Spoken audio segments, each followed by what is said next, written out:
If you've ever discussed the methodology about how you're going to raise your children with another person or in a group, I guarantee you've witnessed these clashing forces.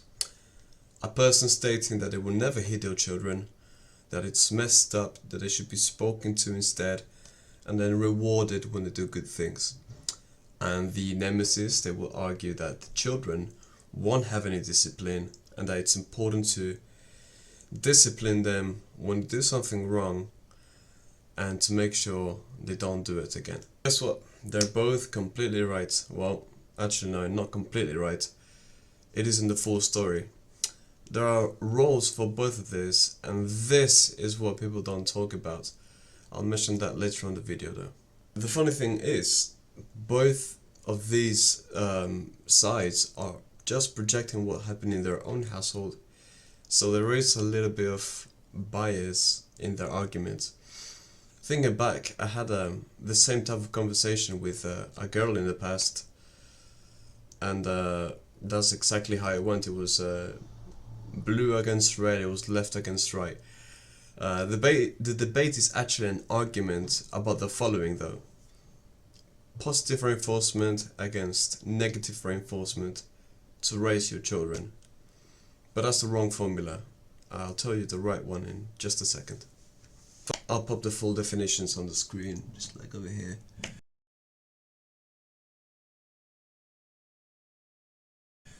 But how I have best come to think about it is as such. Punish to forbid and praise to magnify. For those that don't know, magnifying is just making something like greater. And this is actually how it should be treated. The right formula isn't one or the other, it is both together in harmony. There is, however, something you must do for both of them first. Something people don't talk about is detachment. You should detach your emotions from punishment, not to murder in cold blood, but to not transmit psychological fear onto the kid, nor build resentment in your relationship. You can only build resentment if there is that negative intent or just bad emotions in general. We are essentially animals that detect things that the eye doesn't meet.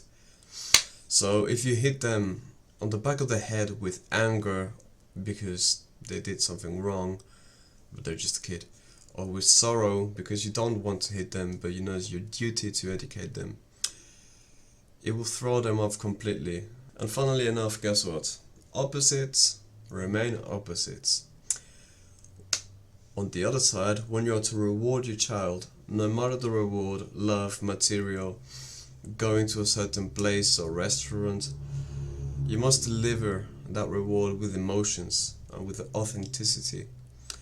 Do not give them something if they cannot believe it has importance.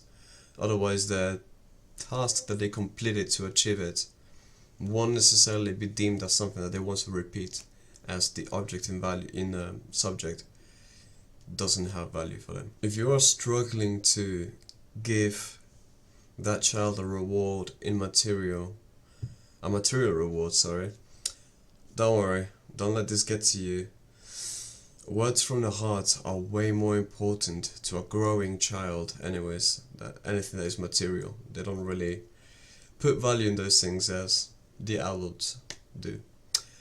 And it's actually far better to give them love and affection, in my opinion. It helps building that close bond with them so that they trust and love you. And that's a really important thing for a child to trust its parent. Most parents do one thing right and the other wrong. And that's because we don't distribute the roles properly.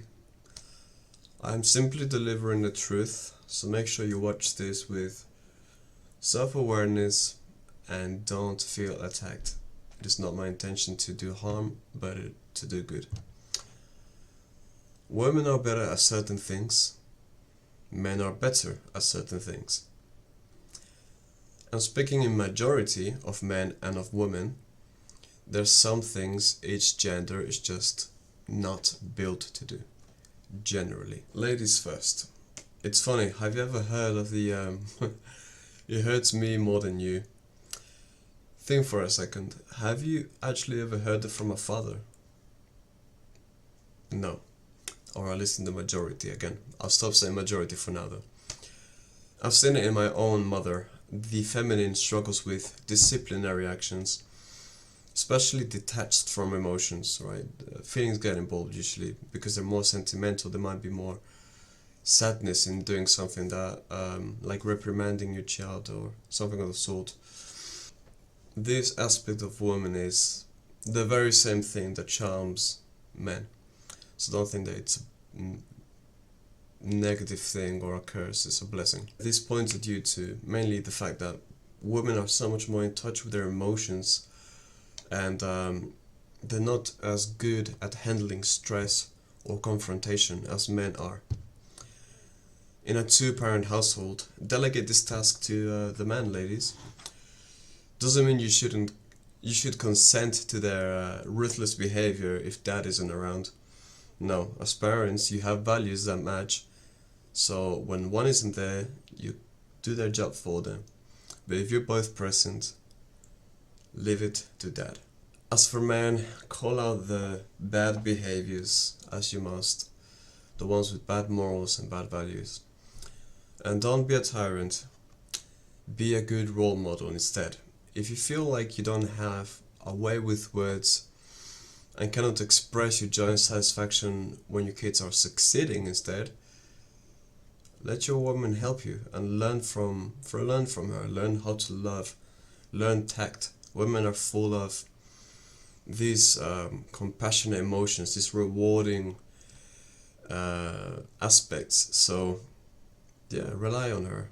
You don't need to play the role of the cold, heartless giant that strikes fear in his opponents and his family. Join into the warmth of your family and be the pillar.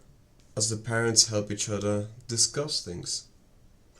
Maybe you want to improve somewhere. Help your woman, help your man, help each other. You're a team. And be full of love in your household and in your actions. This video has some things I haven't seen people really talk about before, so I really hope you enjoyed it. Strive to become 1% better every day. Much love.